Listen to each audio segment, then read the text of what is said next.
worse than Alfred thought. Excuse me? He called to say he was concerned about you. He worries too much. Will you help me get this off? Yeah.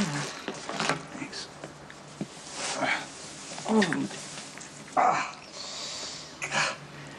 That's gonna hurt in the morning. Yeah. Ow. It'll be fine. It's not too bad. Well, Alfred said that you insisted on going for a ride, took a nasty fall, and instead of going back to Windermere, saddled up another horse and went out again. Yeah. Is there a reason why you're trying to kill yourself? Well, Rebecca lived with me for a grand total of 24 hours before deciding to move out again.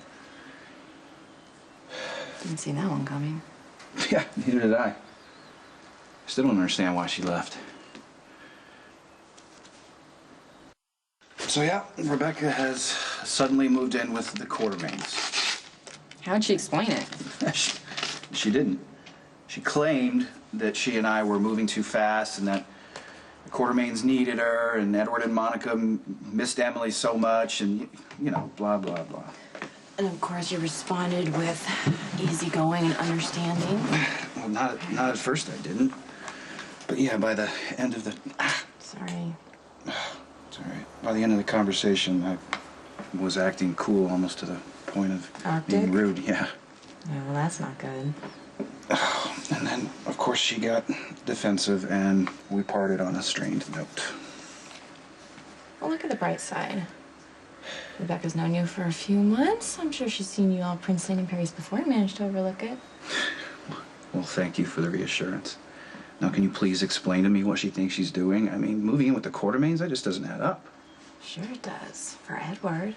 I mean, he never wanted you with Emily. I'm sure he feels the same way about Rebecca. And I mentioned that to her and she denied it. Come on, this is Edward Quartermain we're talking about. Master blackmailer and manipulator. I'm sure he's squeezing Rebecca into doing exactly what he wants her to do and telling himself that it's for her own good.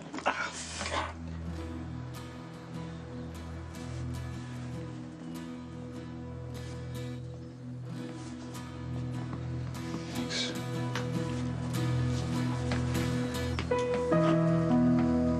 Well, This way. Hey. hey, thank you for coming by. Yeah, you mean. I'm really worried about Nikolas. Why? What happened?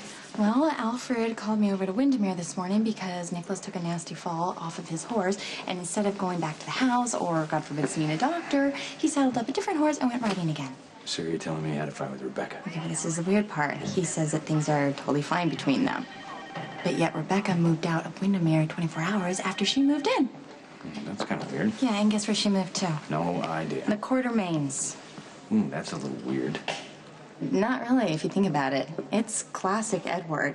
He is never like Nikolas. And how many times and how many different ways did he try to get Emily away from him? And you know Edward still partly blames Nikolas for Emily's death. And that's completely unfair. When does Edward care about fair? I know that he has made up in his mind that he does not want Rebecca with Nikolas, so he's come up with some leverage over her, and voila, she's out of Windermere and in with the Quartermains. No, I think I see where you're going with this. Oh, come on. You know I have tried my hardest to accept Rebecca for Nikolas's sake. I sat 3 feet away from her at karaoke, and I didn't pick a fight or roll my eyes once at her. But... There is no chance that she would give up living with Nikolas if Edward wasn't blackmailing her.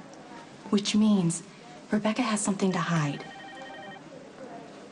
All right, say you're right.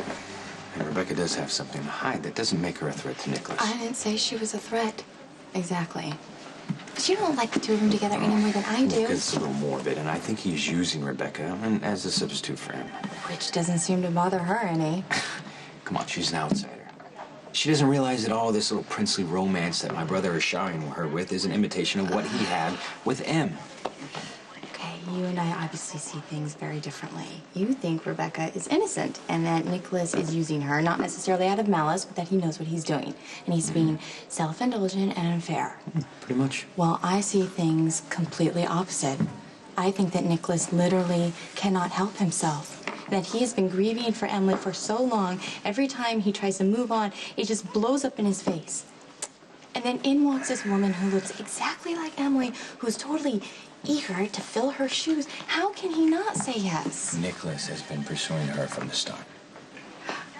Right. The long-lost twin sister who just happened to end up in Port Charles. Yeah, sorry, I don't buy it. The stories do not add up, and they never did. And now Edward knows something that he's using to blackmail her. That should make you happy since Edward doesn't want Rebecca with Nikolas anyway. No, because if Edwards ends up being the bad guy, then Nikolas will never see Rebecca for who she really is. He will never look past that phase and see that she's the complete opposite of Emily. You know I wasn't happy about the two of them moving in together, and then I realized it's the best thing that could have ever happened, because living with Rebecca, Nikolas will see that she is not the person he wants her to be. And now Edward has just stuck himself in the middle, and Nikolas is going to fight the quartermains for Rebecca just like he fought the quartermains for Emily.